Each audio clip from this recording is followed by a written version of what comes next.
अस्सलाम वालेकुम electrical third year students. हम अपने कोर्स ट्रांसमिशन एंड डिस्ट्रीब्यूशन की बुक ए का चैप्टर नंबर 1 डिस्कस कर रहे थे और हम ट्रांसमिशन सिस्टम्स उनकी क्लासिफिकेशन और उनके पार्ट्स के बारे में जो है हम पढ़ चुके हैं। आज का जो हमारा सेशन है वो डीसी ट्रांसमिशन सिस्टम और एसी ट्रांसमिशन सिस्टम का जो है कंपैरिजन होगा, जिसमें हम दोनों सिस्टम्स के जो है वो एडवांटेजेस एंड डिसएडवांटेजेस को देखेंगे कि कौन से सिस्टम्स के एडवांटेजेस क्या क्या हैं और दूसरे के क्या डिसएडवांटेजेस और एडवांटेजेस हैं। तो सबसे पहले जो है हम डीसी सिस्टम को डिस्कस कर लेते हैं। इसके एडवांटेजेस में जो है देखें कि डीसी जो है सिर्फ दो कंडक्टर्स रिक्वायर करता है इसमें, जबकि एसी में जो है आपको तीन कंडक्टर्स जो है, क्योंकि थ्री फेज ट्रांसमिशन होती है एसी सिस्टम में, तो उसमें आपको तीन कंडक्टर्स जो है वो रिक्वायर हैं। जबकि डीसी में जो है सिर्फ आपको दो कंडक्टर्स की ज़रूरत है और टू कंडक्टर से ही हमारा जो पर्पज़ है वो फुलफिल हो जाता है ट्रांसमिशन का। जो एसी ट्रांसमिशन सिस्टम है उसके साथ इंडक्टेंसेस और कैपेसिटेंस और सर्जेस वगैरह जो है उसके साथ रिलेट करती हैं, उसके अंदर इंक्लूड होती हैं। तो इस डीसी में जो है ना इंडक्टेंस होती है और ना कैपेसिटेंस है, तो इसकी वजह से जो लॉसेस होते हैं वो डीसी में जो है निगलेक्ट हो जाते हैं, वो ख़त्म हो जाते हैं। क्योंकि इंडक्टेंस वगैरह कोई नहीं होती डीसी ट्रांसमिशन सिस्टम में, इसलिए जो है इंडक्टिव वोल्टेज ड्रॉप भी नहीं होता, जिसकी वजह से हमारा जो वोल्टेज का लॉस है वो भी नहीं होता। स्किन इफेक्ट, आपको पता है कि एसी सिस्टम में जो है वो अल्टरनेट करंट जो है वो फ्लो करता है और अल्टरनेटिंग वोल्टेज होता है। और अगर करंट की यूनिफॉर्म डिस्ट्रीब्यूशन ना हो तो वो जो अल्टरनेटिंग करंट है वो आउटसाइड द आउटर लेयर पे जो है, कंडक्टर की आउटर लेयर पे जो है वो उसकी अकोमोलेशन हो जाती है, वो वहाँ पे जमा हो जाता है, वहाँ पे आउटर लेयर के साथ फ्लो करता है, जिसकी वजह से हमें कंडक्टर का साइज़ जो है वो ज़्यादा रखना पड़ता है। जबकि डीसी सिस्टम में ऐसा कोई प्रॉब्लम जो है हमें फेस नहीं करना पड़ता, स्किन इफेक्ट नहीं होता। तो हम कम साइज़ के कंडक्टर से जो है वही काम ले सकते हैं जो हम एसी में ज़्यादा बड़े साइज़ के कंडक्टर से काम कर रहे थे। कोरोना लॉसेस भी जो है इसके अंदर हम इसके साथ रिलेट नहीं करते। कोरोना लॉस क्या होते हैं कि जो आउटसाइड द सराउंडिंग एयर जो है वो आयोनाइज हो जाती है अल्टरनेटिंग करंट की वजह से, अल्टरनेटिंग वोल्टेज की वजह से। तो जब सराउंडिंग एयर आयोनाइज करती है तो वो एट द कॉर्नर्स या एट द एजेस जो है वो स्पार्किंग होती है, चार्ज जो है वो डिस्चार्ज होता है और उसकी वजह से हमारे वोल्टेज पे जो है इफेक्ट होता है। तो इस जबकि डीसी में जो है हमारे पास ऐसा कोई प्रॉब्लम नहीं है, कोरोना लॉसेस नहीं होते, कम होते हैं, बहुत कम होते हैं। और जबकि ये अल्टरनेटिंग करंट इसमें नहीं होता, डीसी सिस्टम है, सिंगल पोलैरिटी है, तो इसमें जो है इलेक्ट्रोमैग्नेटिक फील्ड्स भी जो हैं बहुत कम होती हैं, इस वजह से जो आउटसाइड द कम्युनिकेशन सिस्टम जो होता है उसके साथ भी इंटरफेरेंस हमारी नहीं होती। डाइलेक्ट्रिक लॉसेस भी जो है वो इसमें बहुत कम होते हैं डीसी सिस्टम में। जबकि जो इंसुलेशन है, जो आउटसाइड द कंडक्टर इंसुलेशन होती है, उसके ऊपर स्ट्रेस कम होता है डीसी सिस्टम में एसी सिस्टम की निस्बत।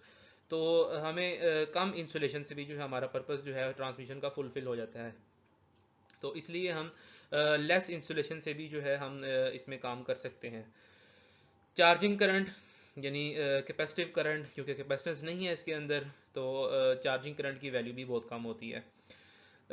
डीसी केबल्स, मैंने आपको पहले अभी बताया कि जो हमारे पास इंसुलेशंस हैं, लेस इंसुलेशन से हम काम कर सकते हैं, तो इसलिए डीसी केबल्स की जो कॉस्ट है वो भी कम होती है।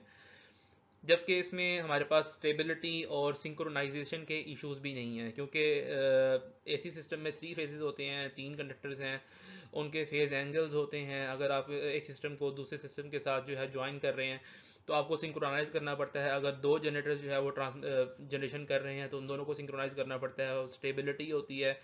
ये सारे इश्यूज जो हैं वो एसी सिस्टम में होते हैं, जबकि डीसी सिस्टम में इस ऐसे इश्यूज जो हैं वो नहीं है। परफॉर्मेंस जो है इसकी बहुत बेहतर है एसी सिस्टम से। सिस्टम चीप है, मैंने आपको पहले बताया कि लेस इंसुलेशन रिक्वायर है। टावर्स, इसलिए जो है हमारे पास नंबर ऑफ टावर्स भी कम हो जाते हैं, इंसुलेटर्स भी कम हो जाते हैं, और कंडक्टर का साइज़ और कंडक्टर का मटेरियल भी कम हो जाता है। और अंडरग्राउंड केबल अगर हम यूज़ कर रहे हैं तो उसमें शीथ लॉसेस भी नहीं होते, और हाई करंट पे जो है डीसी सिस्टम को हम प्रेफर कर सकते हैं। अब चलते हैं इसके डिसएडवांटेजेस की तरफ कि डीसी सिस्टम में जो है वो डिसएडवांटेजेस क्या क्या हैं। सबसे पहले तो जो प्रॉब्लम है कि जो हमारी जनरेशन होती है वो एसी में होती है, क्योंकि हमारे पास जो है जब जनरेशन होती है जनरेटर में तो वो अल्टरनेट साइकिल्स होते हैं, तो फिर उनको हमें लाइक दिस, तो उसको फिर हमें कॉम्यूटेशन के ज़रिए जो है वो एक सिंगल पोलैरिटी में कन्वर्ट करना पड़ता है। तो हाई वोल्टेज पे जो है हमें कॉम्यूटेशन के प्रॉब्लम फेस करने पड़ते हैं। जबकि डीसी सिस्टम में जो हमारे पास वोल्टेज का लेवल है वो हम इंक्रीज़ और डिक्रीज़ नहीं कर सकते, जबकि एसी में जो है हम ट्रांसफार्मर के ज़रिए जो है हम अपने वोल्टेज का लेवल जो है वो इंक्रीज़ डिक्रीज़ कर सकते हैं। तो डीसी सिस्टम में जो है हमारे पास ये सहूलत मौजूद नहीं है। तो इसलिए हमें जो है एक मोटर जनरेटर सेट यूज़ करना पड़ता है, जिसके ज़रिए जो है हम डीसी वोल्टेज को अप एंड डाउन करते हैं, लेकिन उसकी एफिशिएंसी जो है वो बहुत कम है। विद कंपैरिजन करें जब ट्रांसफार्मर के साथ, तो उसकी एफिशिएंसी जो है हमारे पास बहुत कम होती है। जबकि अगर हम प्रोटेक्शन सिस्टम में देखें तो जो डीसी ब्रेकर्स हैं, स्विचेस हैं, उनकी भी बहुत लिमिटेशंस हमारे पास। अब चलते हैं हम एसी सिस्टम की तरफ, उसके एडवांटेजेस को देखते हैं और डिसएडवांटेज को देखते हैं कि उसके क्या फ़वाइद हैं हमारे पास और क्या नुकसान आते हैं।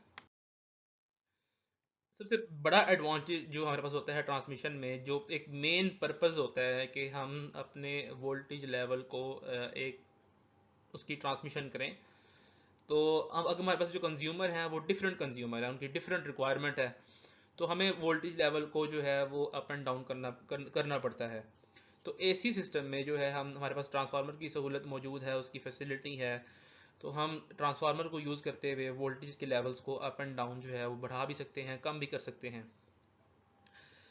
डीसी सिस्टम में मैंने अभी पहले डिस्कस किया कि उसमें हमारे पास जो है ऐसी कोई रिक्वायरमेंट ट्रांसफार्मर जो हम यूज़ नहीं कर सकते हैं, क्योंकि ट्रांसफार्मर जो है वो म्यूचुअल इंडक्शन के प्रिंसिपल पे काम करता है, इलेक्ट्रोमैग्नेटिक इंडक्शन के प्रिंसिपल पे काम करता है।